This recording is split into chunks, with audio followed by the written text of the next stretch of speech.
Everyone, good evening.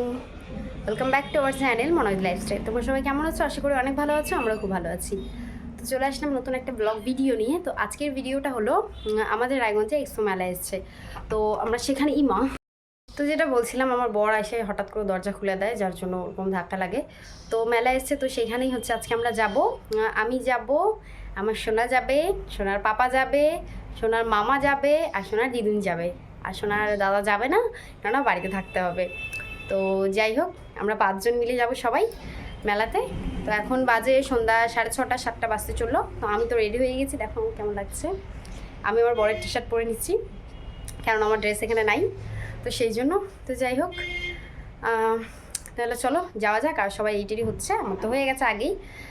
তো ওখানে গিয়ে তারপর তোমাদের সাথে দেখা হচ্ছে, চলো।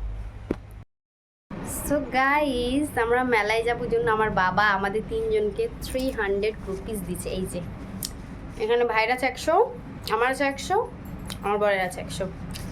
তো যাই হোক, আর মা তো আমাদের সাথেই যাচ্ছে, তো আমাদের কোনো খরচাই নেই, হয়ে গেল, মেলা ঘোরা হয়ে যাবে বাম্পার। চলো বল হাই, বল hi hi hi hi high.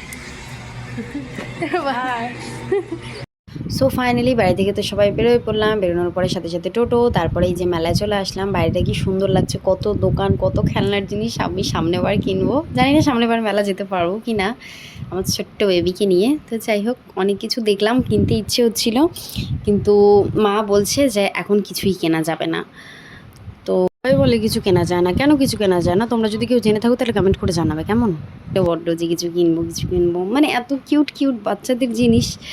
তো যাই হোক, আসছে বছর কিনবো।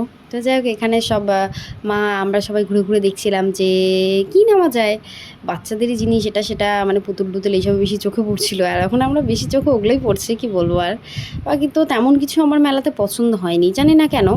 আর এই শাড়িগুলো তো আমার ভীষণ ভালো লাগে, মানে দেখতে এত সুন্দর লাগে। যাই হোক, তারপর তো এদিকে ঘুরছি, যে এদিক সেদিক সেদিক ওদিক, কিসের দোকান নেই, এখানে তো সব কিছুরই দোকান আছে। তো যাই হোক, আমার সব কিছুই আছে, তেমন কিছু কেনার মতো নেই। আর এখন তেমন একটা কোথাও আমি যাবও না, তো সেই জন্য কিছু তেমন লাগবেও না। আর কিছু খুব একটা আমার ভালোও লাগেনি, জানি না কেন ভালো লাগছিল না। তো তেমন কিছু চয়েসই হচ্ছিল না, এটা সেটা দেখছি ঘুর। ওই যে দেখো, আমি ভাইকে বলছি কি ভাই হাই কর, আর ভাই দেখো কেমন মুখের মানে ভঙ্গি করে। যাই হোক, কী বলবো, ওকে তো কিছু বলারই নেই, আমার এমন আবভাব করে, বাপরে বাপ। আর রবিবার ছিল, তো মোটামুটি মেলাতে ভিড় ছিল, খুব একটা ভিড় ছিল না তাও। তো যাই হোক, মোটামুটি ছিল। তারপর আমরা এখানে আসি যে কাপ নেওয়ার জন্য। তো এর আগের বার আমি একজোড়া কাপ নিয়েছিলাম, এই যে হলুদের মধ্যে যেগুলো দেখা যাচ্ছে সেরকম ধরনের। আর এবারও সেম, মানে একটু যে ডিফারেন্ট হবে তা হয়নি, একদম একে একই। আর পছন্দ হচ্ছিল না, মানে খুব একটা ভালো লাগছিল না। আর সবই না, মানে ইয়াং মেয়েদের জিনিসপত্র, তেমন কিছু পাওয়া যাচ্ছে না, মানে ভালো লাগছে না আমার কিছু। আর মেলা বাজারে চট করে আমি কিছু কিনতে পছন্দও করি না, জানে না কেন, আমার ভালো লাগে না।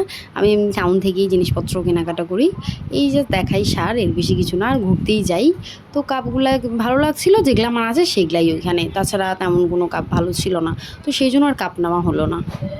তারপর এখানে দেখো, টাকা ফুজুলে কীভাবে খরচা করতে হয় সেটা আমার ভাই আর আমার বরের থেকে শিখে নাও। এইসব গ্লাস দিয়ে তিনটা করে 5টা গ্লাস রাখা আছে, সেখানে এই বলটা মেরে সবগুলো যদি গ্লাস ফেলতে পারে তাহলে নিচে ভালো গিফট ছিল। কিন্তু আমার বর তো এত বোকা, একটাও ফেলতে পারলো না। আর আমার ভাই তো তাও 2টো ফেলতে পেরেছে, যেহেতু ফুটবল খেলে। তো যাই হোক, টাকা একদম নষ্ট, 60 টাকা টোটালি জলে চলে গেল। কিন্তু কি করার, এই দুটা বলে এইসব খেলবেই, তো ঠিক আছে ভালো কথা খেল। তারপর ভাই বলছে যে দিদি চল কিছু খাই। ওইদিকে মা আর অজিত দেখছে যে হচ্ছে ওদিক থেকে কিছু কী যেন একটা পছন্দ করছিল ওরা। তো ভাই বললো যে দিদি চল আমার সাথে, তো ওর সাথে আমি পরে গেলাম। যাওয়ার পরে বলে রোল খাবে, তো ঠিক আছে চল। তারপরে ওখানে রোল অর্ডার দেয়ও, বলছি কেমন লাগছে বল, তো বলে যে দারুণ লাগছে। তো আসলে রোলটা টেস্টি ছিল।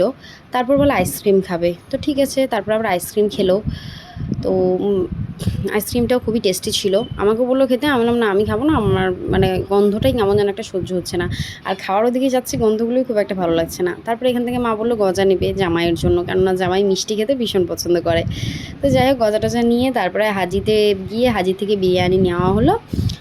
আমি বিরিয়ানি খাবো না, তো ও আর হচ্ছে ভাই খাবে। বাইরের বর্তমানে আমি তেমন কিছুই খেতে পারছি না। তো যাই হোক, আর মেলা থেকে এই যে এটা নেওয়া হয়েছে মাথা চুলকে দেওয়ার জন্য। আর এই নেল পালিশটা নিচ্ছে মা, আর এই নেল কাটার নিচ্ছে ভাই, আর হচ্ছে 2টো কাঁকড়ে ক্লিপ নিয়েছে মা। মানে কী নেবো কিছু পছন্দই হচ্ছে না। আর এই চিরুনিটা নিয়েছি আমি, তো মোটামুটি ভালো লাগছে। আর হচ্ছে এই ব্রাশটা নিয়েছি আমি, যে ব্রাশ একটা এরকম ভাই নিয়ে গেছে এর আগের দিন, তো ভাই বললো যে দিদি নিবি, তো ভাই বললো ঠিক আছে নে। এই ব্রাশটা নিলাম এই যে এই ইয়েটার জন্য ভালো লাগছে, প্লাস্টিকের এটার জন্য। আর মা এই যে রুমালটা নিল, আমার পছন্দই হচ্ছিল না জিনিস। আর এই কানের জোড়াটা বৌদি ভাইয়ের জন্য নিয়েছে। আর এই যে হলো গজা, দেখো গজাগুলো খুব একটা ভালো তো লাগছে না দেখতে, যাই হোক জানি না কেমন খেতে ছিল। আর এইটা হলো কিসের আচার জানো, কিসের আচার, না চালতার আচার। হ্যাঁ আমসত্ত্ব, সরি, চালতার আচার। এটা হলো লঙ্কার আচার, যেটা আমার পছন্দ, চালতার আচারটা মায়ের পছন্দ, তো যাই হোক এই দুটো বানিয়েছে। আর বলেছিলাম যে রোল বাড়ির জন্য, জওয়াজিতের জন্য আর মার জন্য। আমি বাইরে কিছুই খাইনি, হ্যাঁ শুধু একটা আইসক্রিম খেয়েছি, কিছুই খাইনি। আমি বাইরের কিছু খেতে পারছি না, আমার শ্যুট করছে না আমার। তো যাই হোক তারপর বাড়িতে আসার পরে বললাম যে দাও তোমাকে আমি খাইয়ে দিচ্ছি, কেমন টেস্ট হয়েছে তুমি বলো। তো এই জোর মুখে দিয়ে দিই, তারপর ওর রিয়াকশানটা দেখো কেমন লাগে, বলবে এখনই। খুব সুন্দর, হাজির বিরিয়ানি বলে কথা, টেস্ট তো হবেই। আর এই যে এটা দেখতে পাচ্ছ এই ভিডিওটা, এটা হলো আমার একটা ড্রিম ছিল যে আমি এখানে উঠে ডান্স করব। তো যাই হোক ফাইনালি আমি মেলায় গিয়ে এটা দেখতে পাই, আর এটার উপরে উঠে পড়ি আমি ডান্স করার জন্য। আমার সোনাকে নিয়েই, আমার সোনা হওয়ার পরে বলবে যে মা কী করছো। তো যাই হোক ভালো লাগে, লাইক এবং শেয়ার।